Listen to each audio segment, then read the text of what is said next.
Assalamualaikum warahmatullahi wabarakatuh. Waalaikumsalam. Alhamdulillah, innal hamdalillah nahmaduhu wa nasta'inuhu wa nastaghfiruh wa na'udzu billahi min shururi anfusina wa min sayyiati a'malina. May yahdihillahu fala mudilla lahu wa may yudlil fala hadiya lahu. Asyhadu an la ilaha illallah wa asyhadu anna Muhammadan abduhu wa rasuluh. Allahumma shalli wa sallim wa barik ala sayyidina Muhammadin wa ala alihi wa sahbihi ajma'in, amma ba'd. Alhamdulillah, kita panjatkan puji syukur kehadirat Allah Subhanahu wa taala. Berkat limpahan rahmat karunia dan izin dari Allah, alhamdulillah, pada subuh pagi hari ini kita tadi sudah dibangunkan oleh Allah Subhanahu wa taala. Allah masih memberikan kesempatan kepada kita. Allah masih cinta dan sayang kepada kita. Dibangunkannya kita setelah kita dimatikannya semalam untuk sementara, dibangunkannya untuk kita diberi kesempatan untuk beribadah sholat subuh berjamaah. Sholat subuh berjamaah di masjid memang diperkhususkan atau lebih ditekankan kepada laki-laki, walaupun perempuan juga tidak dilarang. Ya, alhamdulillah, sholat subuh ini sholat yang paling berat di antara 5 waktu. Tadi dikatakan oleh ketua takmir masjid Pak Muhammad Farid, kalau maghrib banyak, ya memang Pak. Yang namanya sholat maghrib itu yang nggak sholat juga kadang-kadang sholat kalau udah urusan maghrib. Kenapa? Kondisi maghrib lebih memungkinkan kita untuk bersolat berjamaah di masjid. Badan sudah bersih, pakaian rapi, baru mandi ya, selesai pulang beraktivitas, enak betul rasanya kalau sholat maghrib. Hampir tidak ada halangan kalau urusan sholat maghrib. Tapi kalau subuh, nah ini paling berat. Karena paling berat di antara sholat 5 waktu adalah dan jarak pahalanya yang paling besar ya di sisi Allah Subhanahu wa taala. Kalau orang Islam atau umat muslim ini sholat berjamaah di masjid, sholat subuh maksudnya berjamaah di masjid, kalau jamaahnya sudah melebihi sholat Jumat dan sholat Jumat jamaahnya sudah melebihi sholat hari raya, maka itu akan menggentarkan Yahudi dan Nasrani. Mereka takut kalau di Turki Pak sudah ada gerakan sholat subuh berjamaah ya secara nasional yang dipimpin langsung oleh Presiden Turki Tayyip Recep Erdogan, dipimpinnya langsung. Kita Indonesia bagaimana mau maju harus sholat subuhnya ya seperti ini kan, seperti itu ya. Oleh karena itu salawat serta salam kita sampaikan kepada Rasulullah Muhammad sallallahu alaihi wasallam beserta keluarganya dan para sahabatnya, dan juga kita selaku umatnya hingga yaumil qiyamah. Mungkin sebagian jamaah itu kuat Bapak ini ceramah. Memang begini Pak saya ini. Ya, kalau orang Lampung ceramah begini Pak, memang suaranya kuat. Tapi walaupun suaranya kuat, orang Lampung baik-baik semua Pak. Apalagi saya hati, bagikan hati serbu salju saya ini. Tapi suaranya saja saya besar ya. Kalau nggak digini kan kayak masih ada yang ngantuk-ngantuk Pak. Kalau nggak disentak begini, wah ya Pak ini. Tadi Pak Ketua FKTN memanggil saya Pak Haji. Alhamdulillah saya belum haji dipanggil Haji Pak. Mudah-mudahan di suatu doa tulisan nanti saya berangkat ke tanah suci Mekah. Ya makanya saya belum haji ya. Tapi memang begitu Pak. Kadang-kadang saya dipanggil orang haji karena memang ada peci saya itu warna putih. Sebagai Pak Haji, alhamdulillah berapa orang. Mudah-mudahan semakin banyak orang panggil saya haji, semakin terwujud saya berangkat haji lagi. Amin ya rabbal alamin. Juga sebagian juga di antara takmir masjid Al-Ridho juga jamaahnya mungkin ada yang sudah kenal sama saya karena saya sering di Siwan Bajungan di sini. Jadi utusan Dewan Dakwah Islamiyah Indonesia ya Pak. Nah Pak itu yang sering sudah sebagian ya. Jadi penyuluh agama di Kelurahan Kemiling Permai ya. Wilayah Kemiling Permai itu banyak perumahan semua Pak. Tidak ada seperti ini. Mencakup perumahan BKP, perumahan Ragam Gawi 1, perumahan Spring Hill, perumahan apa namanya Citramas. Isinya perumahan semua Pak. Bukan semacam perkampungan seperti ini. Itulah Kemiling Permai. Kalau di Kelurahan Kemiling Raya ini Pak Johani Idham. Ya, jadi kami ini penyuluh agama ini dari Kawal Kecamatan Kemiling, 1 orang 1 kelurahan ya. 1 orang 1 kelurahan. Ini orangnya ya. Di wilayah dia nih Pak. Wilayah kerja dia. Nah yang ini yang di tengah yang pakai jas yang ganteng baru ini Pak. Ya. Namanya Ibnu Aliman. Wilayah kerjanya di Kelurahan Sumerjo ya. Kelurahan Sumerjo ya. Jamaah yang dimuliakan oleh Allah SWT, kita umat Rasulullah, hamba Allah, tentunya kita sudah harus yakin bahwa suatu saat nanti, tapi tak tahu kapan datangnya, pasti akan datangnya hari kiamat. Dan hari kiamat itu tempat cuma 2, tidak ada tempat ketiga. Kalau nggak surga, kalau nggak neraka. Kalau dia nggak ada di surga, berarti ada di neraka. Kalau dia nggak ada di neraka, berarti masuk surga. Ya, oh saya nggak mau nanti di hari kiamat, saya nggak mau masuk surga, nggak mau masuk neraka. Aku masuk di mana? Ada di tempat. Cuma dua itu. Pilihan terserah kepada kita. Mau pilih surga atau neraka. Pilihannya kapan? Di dunia inilah kita menentukan. Mau milih masuk yang mana? Ya, di surga atau di neraka. Oleh karena itu kita, ya sebagai umat muslim yang cerdas, kalau ditanya bapak-bapak, ibu-ibu, kaum muslimin dan muslimat, nanti di hari kiamat mau masuk surga apa enggak? Pasti jawabnya mau. Pasti mau. Enggak ada yang nggak mau masuk surga. Ya, sepreman-premannya orang Islam pasti dia pengen masuk surga, walaupun perbuatannya juga tidak mencerminkan keinginan dia untuk masuk ke dalam surga. Ya, tapi yang jelas pasti orang pengen masuk surga. Nah, ini ada golongan dari umat Rasulullah, bukan dia pengen masuk surga, tapi surga yang pengen dimasuki oleh dia. Bukan dia yang rindu masuk surga, tapi surga yang rindu ingin dimasuki oleh dia. Surganya kangen sama dia. Wah, luar biasa ini Pak. Kita pengen masuk surga, kangen, rindu dan pengen masuk surga. Ini surga yang pengen dimasuki oleh orang ini. Ya, siapa dia? Yang pertama, talil Quran, yaitu orang yang rajin membaca Al-Quran. Sepanjang hidupnya Quran yang dibacanya, tidak ada waktu serah dengan Quran yang dibacanya. Ya, kita ini nggak lebih banyak sering baca WA, berjam-jam atau bertonton. Tapi kita baca Quran, baru satu ayat dua ayat, wah, aneh memang ya. Itulah setan, makanya disebut setan gempeng ini Pak. Ini membuat orang lalai ibadah kepada Allah Subhanahu Wa Taala. Tapi walaupun nggak ada ini ya susah juga. Ya, jadikan sebagai alat atau sarana kita untuk berbuat baik, ya, beribadah kepada Allah Subhanahu Wa Taala. Semua alat ciptaan manusia ini tergantung penggunanya. Mau dia lebih dekat sama Allah bisa, membuat alat itu lebih jauh dari Allah juga bisa, tergantung cara pemakaiannya atau penggunaannya. Talil Quran, orang yang rajin baca Quran dirindukan oleh surga. Nanti di hari kiamat kata surga, wahai umat Rasulullah, mana di antara kalian yang dulu di dunia rajin baca Quran? Sini masuk, aku rindu sama kamu. Ya, maka surganya memanggil, menyeru kepada kita, siapa dulu yang sepanjang hidupnya rajin baca Quran. Oleh karena itulah, ya, jadikanlah diri kita gemar membaca Al-Quran. Walaupun kita belum tentu hafal dan tahu arti dan terjemahannya, tapi membacanya juga sudah termasuk ibadah kepada Allah Subhanahu Wa Taala. Apalagi membaca Quran itu, kaum muslimin sholat subuh yang dimuliakan oleh Allah, dua momen baca Quran yang paling baik. Bukan berarti yang lain tidak baik, baik juga, yaitu ba'da sholat maghrib dan ba'da sholat subuh seperti ini. Orang yang rajin baca Quran tidak akan, daya ingatnya akan diingatkan terus oleh Allah. Ya, dia selalu daya ingatnya tajam. Ya, karena salah satu balasan dari Allah Subhanahu Wa Taala. Apa kalau sudah tua itu namanya? Pikun. Orang yang rajin baca Quran dijamin adalah nggak pikun. Daya ingatnya masih kuat, walaupun kejadiannya puluhan tahun yang lalu. Dia masa SD dia masih ingat dia cerita. Kenapa? Ditajamkan oleh Allah. Dia tidak pikun. Pikun itu penyakit apa itu ya? Ya, konslet mungkin di antara saraf dan ada yang putus. Ya, kadang-kadang orang pikun itu bukan berarti dia sakit, badannya sehat, makannya enak, tapi pikun.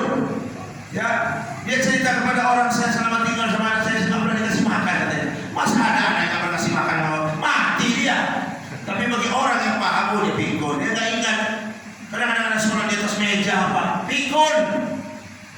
Itulah orang yang jarang sepanjang hidupnya jarang baca Quran. Mau saya baca Quran itu mau saya banyak-banyak, ya. Habis sholat lima waktu ya, 2 lembar aja bolak-balik, itu cukup. Ya, 2 cukup, 2 lembar bolak-balik setiap baca, tiap habis sholat 5 waktu. 2 lembar kali 5 sholat 5 waktu udah 10 lembar bolak-balik. Ya, nggak usah banyak-banyak, karena Allah tuh lebih senang amal ibadah, amal sholat yang sedikit dilakukan tapi rutin, continue. Rutinnya itu yang Allah senang. Jangan baca Quran, sekali baca Quran 1 juz, terus 4 bulan libur gak baca-baca. Gak senang Allah kayak gitu. Allah lebih senang sedikit amalnya, tapi rutinnya. Ya, dalam bahasa agamanya istiqomah, dalam bahasa Indonesianya apa namanya? Konsisten. Ya, itu yang dinilai oleh Allah Subhanahu Wa Taala. Talil Quran, orang yang dirindukan dan dikangenin oleh surga nanti di yaumil kiamah. Yang kedua, yang dirindukan oleh surga adalah hafizil lisan, orang yang pandai menjaga lidahnya. Lidah ini Bang, nggak ada apa-apanya, cuma tipis, daging semua, nggak ada tulang, tapi tajamnya luar biasa Bang. Dengan lidah dua orang yang damai bisa ribut, dengan lidah suami istri bisa cerai, dengan lidah dua negara bisa perang gara-gara lidah. Ajab sekali lidah, setajam-tajamnya pisau, nggak ada apa-apanya dengan tajamnya lidah. Dengan lidah ini orang bisa tersinggung gara-gara lidah. Makanya orang yang sepanjang hidupnya rajin menjaga lisannya, dia nggak pernah ngomongin orang, dia nggak pernah merendahkan orang, dia nggak pernah melecehkan orang. Wajar kalau surga rindu sama dia. Dia pintar mengendalikan lidah. Bukan berarti kita nggak boleh ngomong atau nggak libur dari ngomong, bukan. Kalau dia ngomong itu menunjukkan menyenangkan, nggak pernah melecehkan orang, apalagi depan orang ramai. Hafizil lisan, orang yang pandai menjaga lidahnya, dirindukan oleh surga. Oleh karena itu, ya, pandai-pandailah kita menjaga lidah kita. Ya, bukan berarti kita nggak boleh guyon, nggak boleh humor, tapi guyon dan humor kita tetap menjaga perasaan orang lain. Ya, ini yang kedua. Jangan lama-lama. Ya, kata Pak Ketua tadi, saya nggak mau berlama-lama. Katanya sambutannya, saya juga nggak mau lama-lama. Yang namanya kultum. Katanya kultum itu kuliah 7 menit. Karena itu berarti 7 menit ini Pak. Ini yang kedua. Yang ketiga, wa mut'imul ji'an, orang yang memberi makan kepada orang yang lapar. Ya. Orang lapar kita kasih makan, itu surga rindu betul. Ya. Lapar kita punya jiran tetangga, kita orang mampu, kita orang kaya, punya mobil 2. Apalagi kita pejabat, punya kedudukan, tetangga kita orang susah, orang miskin. Kita dengar anaknya nangis, kita dengar anaknya menjerit kelaparan, orang tuanya miskin, nggak bisa mampu beli beras. Kita dengar, kita tahu, tapi kita sok lagak bilang, nggak mau tahu. Pernah di zaman Khalifah Umar bin Khattab di Madinah, patroli malam hari, sidanglah kalau kita sekarang, inspeksi mendadak. Umar bin Khattab ditemani oleh sahabat yang bernama Azlam. Azlam, ayo, ya Khalifah, ayo ikut saya kemana? Patroli, tengah malam. Gak usah pakai kuda, gak usah pakai unta, ganggu ketenangan orang lagi tidur. Jalan kaki, alias sikir. Lapak cukur dalam bahasa Lampung. Jalan, terus di gorong-gorong kota Madinah, di gang-gang, pelosok-pelosok. Itulah pejabat harus seperti itu. Jangan pejabat nunggu laporan, bawahan. Itu namanya laporan, kadang-kadang ABS. Yang penting asal bapak senang jenak pokoknya. Kalau Umar berkata patroli langsung ditemani Azlam sahabat. Nah di suatu gorong dia mendengar ada tangisan anak kecil. Tengah malam siapa yang nangis ini?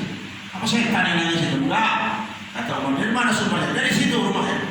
Di dekat ibu, ya ada anak kecil nangis.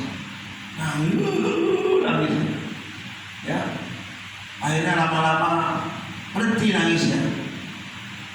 Dalam berhenti nangis diketok sama Umar bin Khattab itu. Assalamualaikum. Waalaikumsalam. Dibuka. Yang buka seorang ibu. Bu, mohon maaf, saya mau tanya. Tadi saya mendengar suara anak kecil nangis dari rumah ibu. Iya. Kenapa? Anak saya itu lapar. Terus makanan gak ada lagi Pak. Ditengok sama Umar, itu ibu lagi ngerebus. Iya ngerebus, itu cuma ngerebus batu. Ngerebus batu? Iya. Kenapa? Karena supaya anak saya terhibur, seolah-olah lagi masak, supaya matanya melihat seolah-olah saya. Tapi nggak matang-matang ya, gimana matang Bu? Batu direbus. Ya. Akhirnya anak saya capek. Ya. Lama-lama ngantuk tidur. Ibu sudah ngebohongin anak ibu. Habis gimana Pak? Memang gimana Khalifah Umar bin Khattab? Khalifah bin Khattab itu zalim dia, zalim. Rakyatnya kelaparan dia diam aja. Oh gitu. Iya, dia nggak tahu itu umat. Zalim dia, pemimpin macam apa ini? Kalau gitu Bu, tunggu sebentar Bu, saya pamit dulu. Iya Pak. Pulang rumah, masuk di Baitul Mal, rumah tempat penyimpanan harta. Ya, kata zakat mal. Kalau kita lazis kalau sekarang atau las lembaga amil zakat. Kalau waktu itu zamannya baitul mal, rumah tempat penyimpanan, ya zakat mal orang-orang kaya di kala itu. Diambil makanan. Ya kalau kita sekarang beras kali ya, pikul. Kata Aslam, hai khalifah, sini saya pikul. Kamu mau nanti tunggu saya di akhirat? Biar saya pikul. Khalifah pikul beras untuk rakyat yang kelaparan. Khalifah itu kalau sekarang selevel presiden, Pak. Bayangin, selevel presiden pikul beras. Sekarang lurah pikul beras tidak ada, Pak. Belum pernah saya lurah pikul beras untuk rakyatnya, belum pernah saya. Ini khalifah selevel presiden kalau sekarang pikul. Aslam nawarin sini khalifah saya pikul. Kamu mau nanggung dosa saya di akhirat? Biar saya pikul, Pak. Jaraknya lumayan jauh dari Baitul Mal ke rumah ibu tadi. Beserta lauk pauknya dibawakan, kemudian diketok pintunya. Bu, saya mau makanan. Oh, silakan Pak. Saya masakin. Dimasakin sama Umar Pak Aslam tadi. Sudah matang, bangunkan anak ibu. Dibangunkan anak makan mereka berdua. Khalifah Umar dan Aslam nonton aja. Dah anaknya gimana Bu? Ya, Pak. Terima kasih banyak Pak. Bapak ibu baik, ya, Bapak orang yang baik, lebih baik dari Khalifah Umar bin Khattab. Gitu ya, iya. Ngomong Pak, kita belum kenalan Pak. Bapak ini siapa? Saya Khalifah Umar bin Khattab. Loh, takut ibu tadi. Mati gua ada dah. Saya Umar bin Khattab. Ya, yang ibu bilang soalnya tadi. Bapak Khalifah enggak apa-apa. Saya lebih senang digigit kritiknya. Umar bin Khattab enggak mengatakan Aslam, tangkap ibu ini. Sudah mengatakan saya zolim. Enggak, pemimpin kali itu enggak mau menangkap sembarangan. Ini enggak ada pejabat dikritik dikit tangkap. Nah, kali Umar bin Khattab tidak seperti itu. Lebih senang dia. Ya. Namanya orang enggak tahu kan, ngomong apa adanya kan. Bapak lebih baik dari Umar bin Khattab. Ngomong bapak ini saya Khalifah Umar bin Khattab. Karena waktu itu banyak rakyat nggak tahu pemimpinnya. Kenapa? Tustel waktu itu nggak ada, kamera nggak ada waktu itu Pak. Ya, tustel kalau kita sekarang ibunya. Kalau sekarang kami tustel lagi, ya setiap habis sudah ada kameranya. Bagaimana orang mau tahu itu pemimpin dia?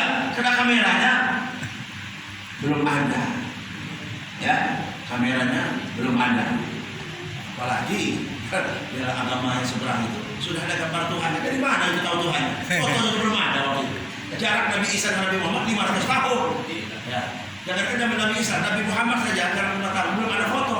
Kenapa di zaman dia sudah ada foto waktu itu gambar Tuhan saya? Nah. Saya matikan dulu kalau saya itu Pak. Takut ya. Itulah logikanya, ya. Wa mut'imul ji'an, orang yang memberi makan orang yang sedang kelaparan, surga rindu betul. Ya, rajin ngasih makan sedekah. Wajar kalau Nabi Musa pernah nanya sama Allah, ya. Nabi Musa itu gelarnya Kalimullah.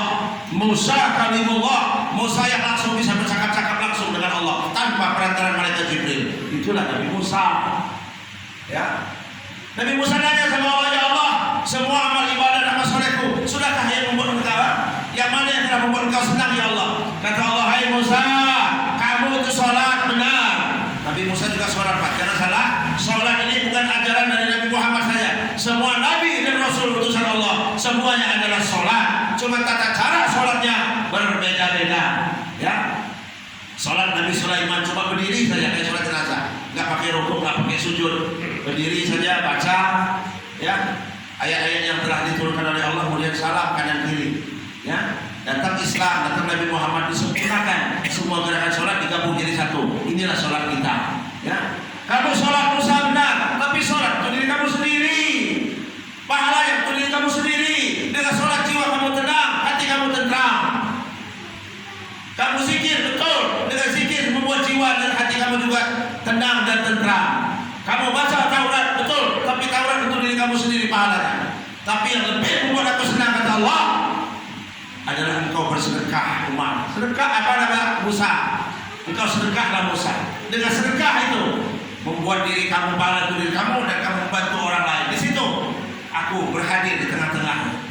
Orang yang sudah mati atau orang sudah mati pernah ngomong sama Allah, ya Allah kembalikan saya ke dunia. Kembalikan saya ke dunia sebentar saja ya Allah. Untuk apa? Fa'asaddaqo, saya mau sedekah ya Allah. Orang yang sudah mau mati, bahkan orang yang sudah mati minta sama Allah balik lagi ke dunia. Cuma untuk apa? Fa'asaddaqo, untuk bersedekah. Untuk bersedekah, bukan mau sholat. bukan umroh, tapi fa'asaddaqa wa aku minas sholihin. Karena dengan sedekah itu saya termasuk orang-orang yang soleh. Itu sedekah, ya. Wa mut'imul ji'an, orang yang sering memberi makan orang yang lapar. Ya, makanya kalau kita bertamu ke rumah kita kedatangan tamu, jangan lama-lama kopi itu, Pak. Seperti Masjid Ar-Ridho, tidak lama-lama kopi keluar. Ya, kita kopi bareng nanti. Nah, contoh seperti ini, ya termasuk juga kategori wa mut'imul ji'an, orang yang memberi makan dan minum pada orang yang, ya, apalagi begini, pagi kita ngopi bareng nanti. Alhamdulillah. Yang keempat yang ditunjukkan oleh saudara yang terakhir, jangan lama-lama, kata Pak Ketua IKT tadi. Ya, wasaimin fi syahri Ramadan, yaitu orang yang rajin berpuasa di bulan Ramadan. Surga rindu betul sama orang yang rajin puasa Ramadan. Pak, kita lihat namanya bulan Ramadan. Ketaatan orang Islam di bulan Ramadan cuma bertahan di awal-awal saja. Betul nggak? Betul nggak, Pak? Yang terawih juga penuh sampai belakang sana. Kapan? 10 hari pertama. Udah paling maksimal itu, Pak. Paling 7 hari penuh dari depan sampai belakang. Begitu masuk pertengahan, mulai pasukan terawih mengalami kemajuan yang sangat besar. Maju pasukannya, tinggal setengah. Di ujung tinggal 2 saf. Itu pun yang sudah tua-tua pula, ya, tua-tua. Yang sudah tua-tua, yang muda-muda, yang gagah-gagah, yang gagah-gagah, KO kalah sama yang tua. Begitu juga puasanya. Ya, kalau sudah pertengahan Ramadan ke atas, apalagi dekat Ramadan, wah, di pasar itu, Pak, nggak ada lagi yang puasa nih. Baik pembeli maupun pedagang, wah, bus merokok. Siapa itu? Orang Islam. Saya pastikan itu orang Islam. Orang Islam sendiri nggak mau menghormati Ramadan, pada bulan dia sendiri. Ada orang non Muslim, lihat orang Islam, katanya puasa Ramadan, mana tuh? Dilecehin kita. Al-Islam mahjubun bil muslimin. Yang menghancurkan Islam itu adalah orang Islam itu sendiri, bukan orang lain. Ya, wajar kalau orang rajin puasa Ramadan, istiqomah, konsisten, puasa terus ya sampai akhir Ramadan, sehingga keluar dari Ramadan dia wajar kalau dia mengucapkan minal aidin wal faizin, dia kembali kepada fitrahnya, kembali kepada kesuciannya setelah dosanya selama bulan Ramadan itu dilebur, ya, dilondri sama Allah, dosa-dosanya setahun yang lalu dicucinya di bulan Ramadan. Keluar dari Ramadan persis seperti bayi yang keluar dari rahim ibunya, bersih suci. Ya, ini enggak orang Islam puasa Ramadan bolong-bolong, sholat 5 waktu enggak. Begitu satu Syawal Idul Fitri paling duluan, paling getol. Minal ini dia. Dari mana kamu puasa enggak? Yang merayakan Idul Fitri adalah orang yang merayakan kebenaran. Dia menang lawan hawa nafsu. Wajar kalau dia bertakbir, ya, mengagungkan asma Allah. Ayo, saya menang. Lah kita bertempur enggak, perang enggak, ngaku menang. Dari mana muka dia? Enggak malu. Ya, puasa Ramadan enggak, tapi main di luar. Tidur aja kamu di rumah, kalau sebenarnya ini. Kamu enggak puasa Ramadan, puasa bolong-bolong, tarawih enggak, sholat waktu enggak. Ma'asyiral muslimin jamaah salat subuh rahimakumullah. Itulah 4 golongan Nabi Muhammad. Oleh karena itu mungkin di antara kita ada yang tahu 1 kali, Pak, ya. Kita Ramadan juga mungkin enggak, kita yang wa mut'imul ji'an, sering memberi makan orang yang lapar. Oh enggak juga, mungkin kita yang jenis talil Quran, orang yang rajin baca Quran. Oh enggak juga, mungkin kita yang pintar menjaga lisannya. Oh enggak juga, mampus saja. Empat yang nyangkut semua yang mampus saja. Bagaimana surga merindu sama dia? Ya, kalau 4 golongan ini enggak ada yang nyangkut semua. Baca Quran juga enggak. Ya, enggak pula pintar menjaga lidahnya, enggak juga. Enggak pernah kasih sedekah orang makan, orang lapar. Enggak pula puasa Ramadan. 4 yang nyangkut, udah meninggal mati aja lah. Ya, ma'asyiral muslim salat subuh yang dimulai pada waktu. Demikian yang dapat saya sampaikan. Mudah-mudahan apa yang saya sampaikan ini bisa kita pahami dan kita mengerti, khususnya pada diri saya sendiri. Ya, kalau ada yang benar saya sampaikan datang dari Allah, kalau ada yang salah datang dari saya sebagai manusia biasa. Ya, demikian. Kepada Allah saya mohon ampun, kepada bapak-bapak semua saya mohon maaf. Wabillahi taufiq wal hidayah wa akum minkum. Wassalamualaikum warahmatullahi wabarakatuh. Waalaikumsalam warahmatullahi wabarakatuh.